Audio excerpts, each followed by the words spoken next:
ম্যাচের পর সবাই আবেগে ভেসেছেন, কান্না করেছেন, মন খারাপ করেছেন। কিন্তু এটা নিয়ে তাদের মাতামাতি তেমন কিছু আমরা এখন পর্যন্ত দেখিনি। যে ব্রাজিল বাদ পড়ে গেছে দেখে যে এখানকার মানুষ জীবন দিয়ে দিবে, ব্যাপারটা কিন্তু তা নয়। কোটি ভক্তের হৃদয় ভেঙে রাউন্ড অফ 16 থেকে বিদায় নিল ব্রাজিল। এক্সামিশনে পা ফসকানোর পর যেমন বাংলাদেশের সমর্থকদের হতাশা চোখে পড়েছে, ব্রাজিলেও নিশ্চয়ই একই রকম ক্ষত সেখানকার সমর্থকদের। আমরা একটু সেই খবর জানার চেষ্টা করব। আমাদের সহকর্মী হাসান সজীব আছেন ব্রাজিলে, যুক্ত হচ্ছি তার সঙ্গে।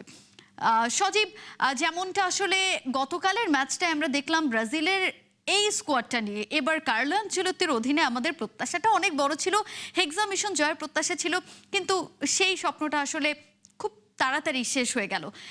সেখানে একই সঙ্গে নেইমার জুনিয়র, যিনি ব্রাজিলের সবচেয়ে বড় তারকাদের একজন, নেইমারের আন্তর্জাতিক ক্যারিয়ারটারও বিদায় হলো।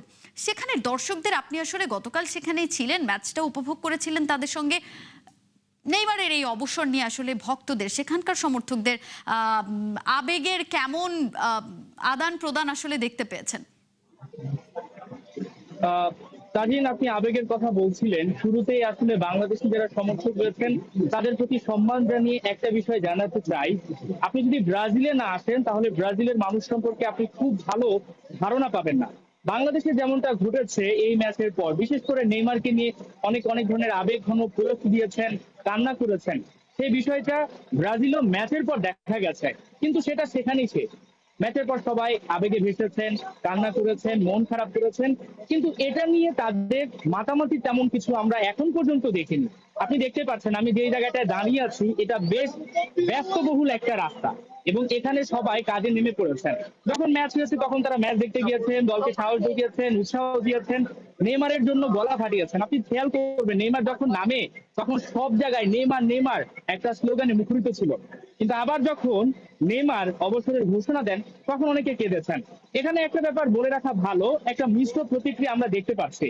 নেইমার যে আন্তর্জাতিক ক্যারিয়ারটা ইতি টেনেছেন, তাতে যারা এখানে সিনিয়র সিটিজেন তারা বলছেন এটা ঠিকই আছে, কারণ নেইমারের বয়স, নেইমারের চোট এবং নেইমারের সঙ্গে যে কার্লো আনচেলত্তির অনেকগুলো ব্যাপার কাজ করে, যে তাকে আসলে সেভাবে সুযোগ দেওয়া হচ্ছিল না। আসলে ফিটনেসটা এখানে একটা বড় ব্যাপার। তবে একই সঙ্গে বিশেষ করে যদি বাচ্চাদের কথা বলি, ব্রাজিলে যারা ছোট ছোট বাচ্চা রয়েছে তারা নেইমার নেইমার বলে এখনো কাছে, কারণ নেইমারকে দেখে তারা অনেকে বড় হচ্ছেন।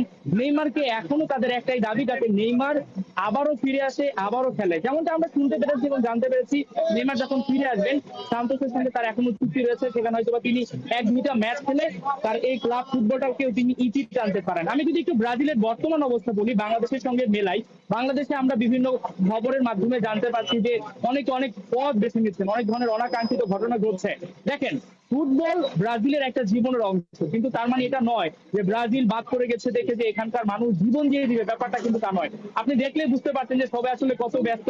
তারা এটাকে একটা উৎসব হিসেবে নেয়। ব্রাজিল ম্যাচ হেরে গেছে, এটা নিয়ে তাদের গণমাধ্যমগুলোতে আলোচনা চলছে। যারা ফুটবল বিশ্লেষক রয়েছেন তারা তারা আসলে খুঁজে বের করার চেষ্টা করছেন যে কার্লো আনচেলত্তির সমস্যাটা কোথায় ছিল, নেইমারকে কেন আগে নামানো হলো না বা পরে নামালে কি হতো, এবং ব্রুনো আসলে যে গোলটা মিস করেছেন পেনাল্টিতে, এই বিষয়গুলো নিয়ে কিন্তু এখানে আলোচনা হচ্ছে। কিন্তু যে ব্যাপারটা আমি বলতে চাই যে আপনি যদি দেখেন ব্রাজিলের এই যে চিত্রটা, এখানে কারো কোনো এই ফুটবল নিয়ে মাথা ব্যথাটা নাই।